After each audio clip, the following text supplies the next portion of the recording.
নমস্কার বন্ধুরা, আমি সুনিতা চক্রবর্তী।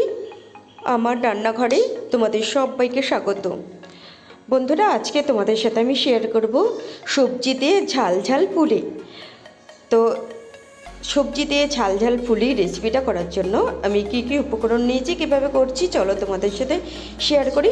আমি প্রথমে গাজর, মটরশুঁটি আর আলু এই তিনটে সবজি সেদ্ধ করে নিচ্ছি।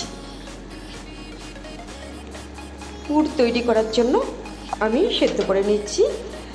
তো সেদ্ধ হয়ে গেছে, এবার আমি তুলে নিলাম। তারপরে ফ্রাই প্যানটা বসিয়ে দিলাম। এইবার ফ্রাই প্যানে তেল দিয়ে দিচ্ছি, খুব একটা বেশি তেল দেব না। তারপরে যে একটা শুকনো লঙ্কা কুচি কুচি করে কেটে তেলের মধ্যে দিয়ে দিলাম। আর আমি এখন একটা এলাচ থেতো করে এর মধ্যে দিয়ে দিলাম। তারপরে আমি দিয়ে দেব 5 ফোড়ন, দিয়ে ফোড়ন। তারপরে দিয়ে দিচ্ছি একটু আদা কুচি।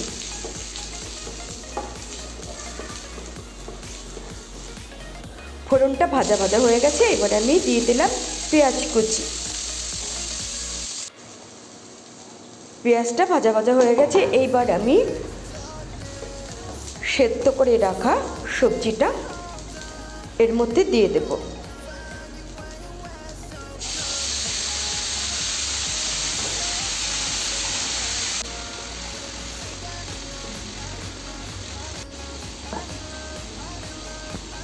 একটু নাড়াচাড়া করে নিলাম। এবার দিয়ে দিলাম সামান্য ভাজা জিরে গুঁড়ো,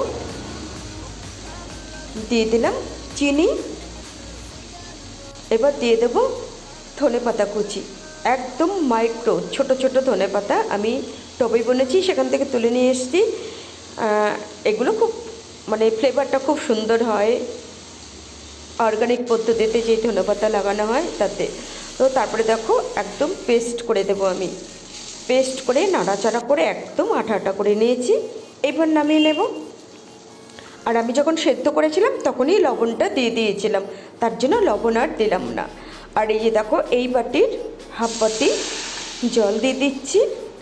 আর আমি দিয়ে দেবো 10 টাকা দামের 1 প্যাকেট সুজি। পরিমাণ মতো লবণ দিয়ে দিলাম।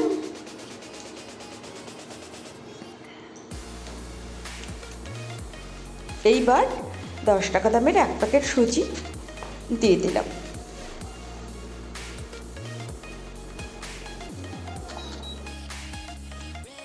তো ডো তৈরি করে নিলাম। এইবার আমি ঠান্ডা হয়ে গেছে, হাতে একটু তেল দিয়ে ভালো করে মাখিয়ে নেব, যাতে ভেতরে একটু দানা দানা না থাকে।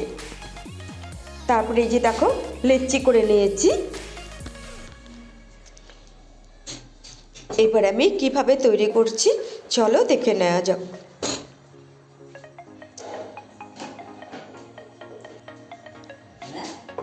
বেলনা চাকতিতে একটু সামান্য তেল মাখিয়ে নিয়েছি। বেলার সময় আমি কোনো ময়দা দেব না।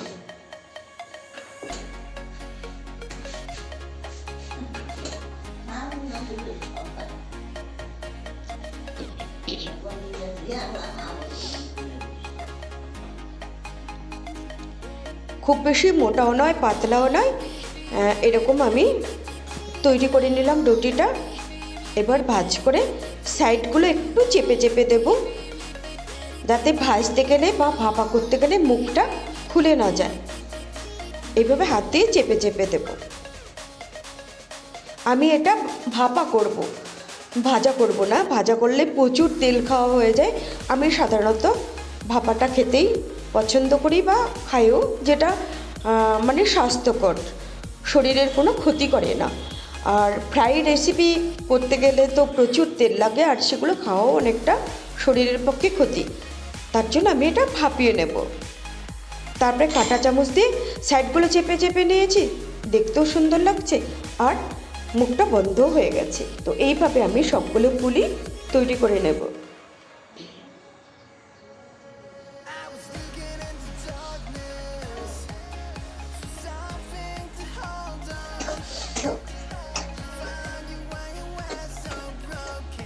আরও দুটো তোমাদের আমি দেখিয়ে দিচ্ছি। যারা নতুন এইভাবে তৈরি করতে পারবে না, সাইজগুলো সেরকম ভালো হবে না, তারা বাটির সাহায্য নিয়েও এটা করতে পারো। তো বাটিতে করে আমি আর একটা তোমাদের দেখিয়ে দিচ্ছি।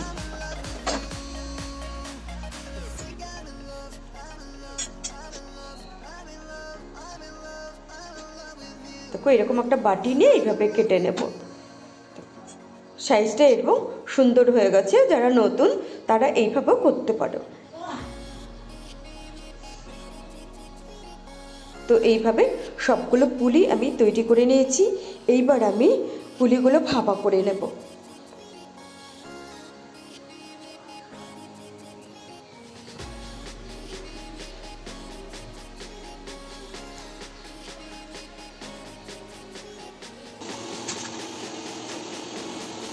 জলটা ফুটতে শুরু করে দিয়েছে, তারপরে আমি এই পাত্রটার মধ্যে সবগুলো সাজিয়ে ভাপা করব। এগুলো যেহেতু সেদ্ধ এবং তরকারিটাও রান্না করা তরকারি, কাঁচা সবজি নয়, তার জন্য মাত্র 5 থেকে 7 মিনিট মতন ভাপা করে নিলেই ভাপা হয়ে যাবে। ঢাকা দিয়ে দেব। 5 থেকে 7 মিনিট পর তুলে নেব। তো ভাপা হয়ে গেছে, এবার ঠান্ডা করতে দেবো, তারপরে আমি একে একে পুলিগুলো তুলে অন্য পাত্রে দিয়ে দেব। তো বন্ধুরা, কেমন লাগলো তোমাদের অবশ্যই কমেন্টে জানিও।